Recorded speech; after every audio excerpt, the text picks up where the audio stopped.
Jumpa lagi saudara-saudariku yang terkasih, kembali Anda bertemu dengan saya, Pastor Igo Walerubun MEC, dalam permenungan dan belajar bersama untuk memiliki kecerdasan sosial bersumber pada pesan inspiratif dari Injil hari Minggu. Minggu tanggal 12 September, hari Minggu biasa ke-24.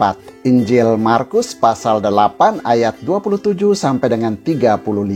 Penginjil Markus mencatat, lalu Yesus memanggil orang banyak dan murid-muridnya dan berkata kepada mereka, "Setiap orang yang mau mengikuti aku harus menyangkal diri, memikul salibnya dan mengikut aku. Karena barang siapa mau menyelamatkan nyawanya, ia akan kehilangan nyawanya. Tetapi barang siapa kehilangan nyawanya karena aku dan karena Injil, ia akan menyelamatkannya." Bagi saya, sabda Yesus dalam Injilnya hari ini yang ditujukan bagi seseorang yang mau menjadi pengikut Yesus memuat 3 gerakan ataupun 3 tindakan penting yang bersifat sekuensial. Gerakan ataupun tindakan pertama sebagai pesan inspiratif pertama adalah menyangkal diri.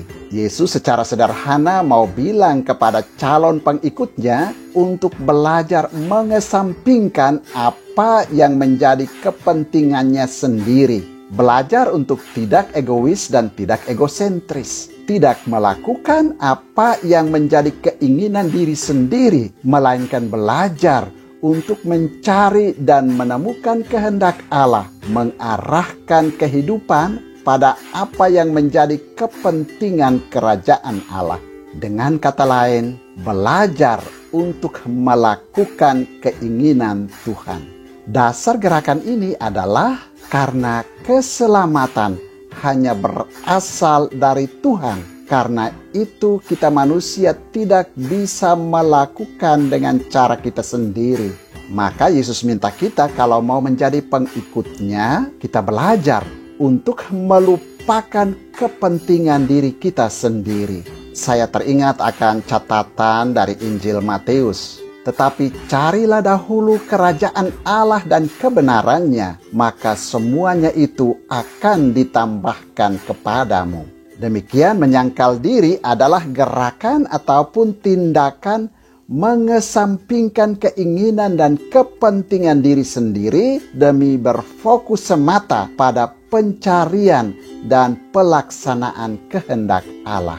Secara sosial, menyangkal diri merupakan sebuah gerakan altruisme, sebuah kebajikan hidup yang menaruh perhatian pada kepentingan dan kebaikan hidup sesama manusia yang lain. Maka mari belajar hidup sebagai pengikut Yesus dengan menyangkal diri demi pencarian dan pelaksanaan kehendak Allah serta menaruh perhatian pada kepentingan dan kebaikan hidup sesama manusia yang lain. Gerakan ataupun tindakan kedua sebagai pesan inspiratif kedua adalah memikul salib.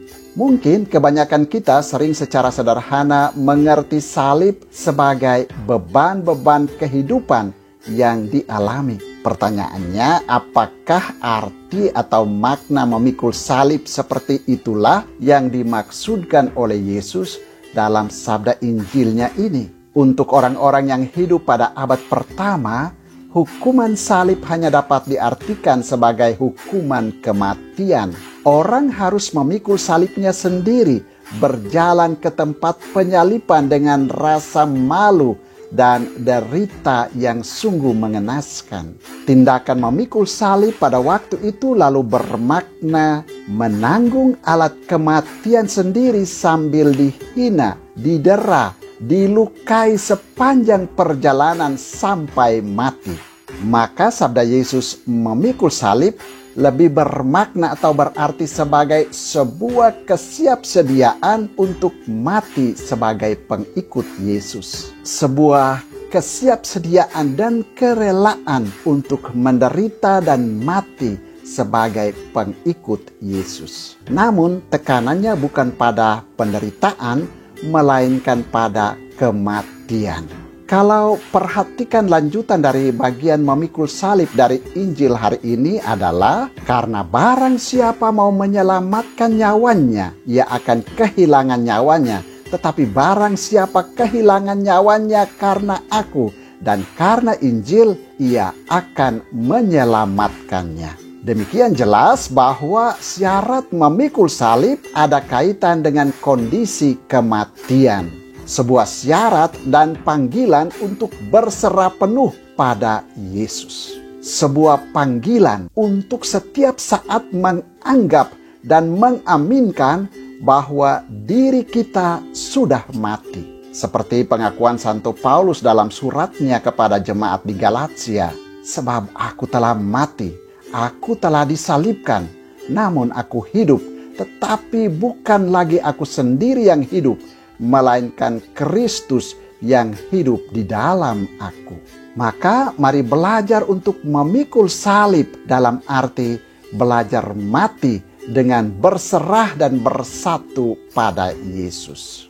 Gerakan atau tindakan ketiga sebagai pesan inspiratif yang ketiga adalah mengikut Yesus. Kita tidak terbatas pada tahapan menyangkal diri dan memikul salib lalu diam di tempat. Menyangkal diri dan memikul salib harus dilanjutkan dengan tindakan mengikut Yesus. Secara populer, mengikut Yesus berarti mengikuti jejak dan teladan Yesus. Kita sebagai pengikut Yesus berjalan di belakang Yesus sambil melangkah di jalan yang dilalui Yesus dan melakukan perbuatan-perbuatan seperti yang dilakukan oleh Yesus. Tentu tindakan mengikut Yesus bukanlah sesuatu yang mudah karena membutuhkan komitmen kita dari saat ke saat, dari hari ke hari secara terus-menerus. Tidak cukup dengan dibaptis, tidak cukup dengan menjadi anggota gereja atau setia ke gereja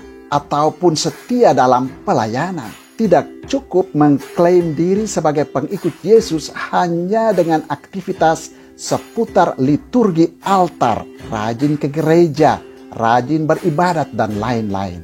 Mengikuti Yesus menuntut sebuah kesiapsediaan untuk kehilangan segala-galanya, entah itu harta, entah itu keinginan-keinginan diri sendiri, bahkan kesiapsediaan dan kerelaan untuk kehilangan nyawa sendiri.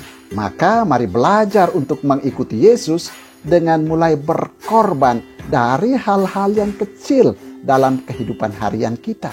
Belajar mengambil dan mempraktekkan pola hidup Yesus menjadi pola hidup kita. Tuhan memberkati.